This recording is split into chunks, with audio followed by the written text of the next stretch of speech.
All right, if you're a marketing manager apprentice, you know some parts of the standard feel like you're facing a final boss. Well, today we're giving you the ultimate strategy guide for one of the toughest of them all, K4. So let's start the quest. First up, let's meet our hero for today, Jody. She's a level 6 marketing apprentice at a retailer called Ibis Stores. Now, Jody is smart, she's ambitious, and you know what? She's probably a lot like you, right in the thick of her apprenticeship journey. And her biggest mission right now? To totally conquer K4. It's a part of the apprenticeship that, let's be honest, trips a lot of people up. But don't you worry, because today we are going to break it all down. Think of this as your personal map to victory. So what even is K4? Before we get lost in all the official jargon, let's try an analogy. I want you to picture yourself as the conductor of a massive orchestra. Your job isn't just to play one instrument. No, your real job is to lead the entire performance. This is such a great way to think about it. Playing one instrument, well, that's like doing a simple operational task. But as a manager, your real job is to coordinate all the different sections. Yep, those are your stakeholders. And your sheet music, that is your CRM data. It tells you exactly what you need to create that beautiful symphony, which is, of course, your successful marketing plan. Okay, so with that orchestra fresh in your mind, here's the official definition. K4 is all about having an advanced understanding of managing people, your stakeholders, and using your CRM system strategically. And why does this matter so much? Because this skill right here is what separates a doer from a leader. It's about using people and data to push the whole business forward. Okay, so Jody gets the what, but how does she actually build this skill in the real world? Well, every good hero needs their guides, right? Let's see how Jody starts to level up with a little help from her support network over at Ibis Stores. First up, this is Rital, Jody's line manager, and her advice here, it's absolute gold. She's pushing Jody to stop thinking about her to-do list and start thinking about the people she needs to get on her side. It's that huge shift from just doing stuff to leading people that really defines a manager. And this right here, this is the journey. You start with those basic day-to-day interactions, but to really master K4, you've got to level up.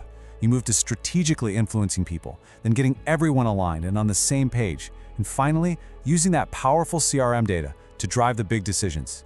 Be honest, where do you think you are on this path right now? Next up is Adam, Jody's mentor, and he is all about being practical. He's reminding Jody that these tools you learn about, they aren't just for ticking boxes on an assignment. A stakeholder map? That's a strategic weapon. It is literally your roadmap for navigating the tricky world of office politics and, actually getting things done. And here they are, some of the most essential tools for your own quest. We're talking stakeholder mapping so you know who has the real power, CRM dashboards to get those juicy customer insights, and solid frameworks for managing relationships and getting things signed off. Seriously, these are going to be your best friends on the journey to mastering K4. Okay, so Jody's skills are growing. She's starting to think strategically. But now we get to the part that gives everyone a headache. How do you actually show all this great work on a platform like Aptum, the online system where you have to submit everything? Let's get into it. I mean, this is the million-dollar question, isn't it?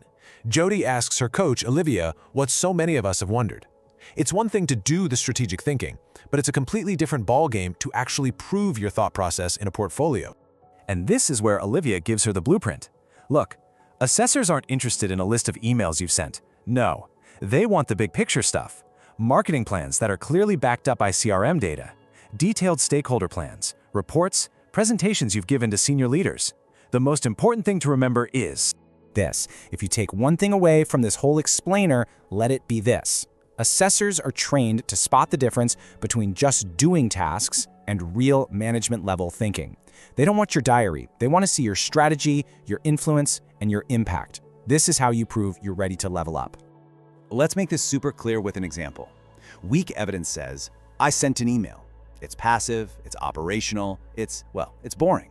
But the strong evidence? Oh, it tells a story. It says, I influenced a senior director to change their strategy by using data, which led to a specific positive outcome. Do you see the difference? It is all about cause and effect at a strategic level. So Jody has been building her skills and she's been collecting really strong evidence. Now it's time. It's time for the final stage, the endpoint assessment, or EPA. That big final series of tests you take to complete the whole apprenticeship. And this is where it all comes together. The EPA professional discussion, that is the final boss of this entire quest. It's where you have to stand your ground and talk confidently and strategically about all the evidence you've gathered. But hey, don't worry, we've got the cheat codes. Okay, here's a question you're very likely to get. Notice the keywords here: manage, complex, and deliver.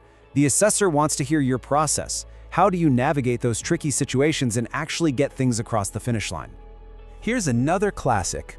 This is your big chance to show you're not just pulling numbers from a report, you're translating that raw data into actual, tangible strategic decisions. Your job is to connect the dots for the assessor. Show them how A led to B. And this one is all about your judgment. You know the situation. Marketing wants one thing, sales wants a totally different thing. How do you sort it out? The secret is right there in the question. You use data and insight as the impartial judge to make the best call for the business as a whole. So after all that prep, how does Jody do? Just listen to this fantastic distinction-level answer. She starts with her method. I use CRM Insight. Then she gives a specific example. Highlighted high-value customer segments. She explains her action. I use this insight to align senior stakeholders. And she nails the result, ensuring delivery remained focused on strategic business outcomes. Bam! That is a perfect answer. See? This is the magic formula. Jody didn't just talk about one thing. She wove a compelling story that connected the data, the people involved, and the big picture business strategy. And let me tell you, proving you can do this isn't just about passing an assessment. This is the core skill of every single great marketing manager. So Jody absolutely conquered her quest. She transformed from an apprentice doing tasks to a strategic marketing manager conducting the whole orchestra. The tools, the steps, the answers, they're all here for you. The only question left is, what's your story gonna be?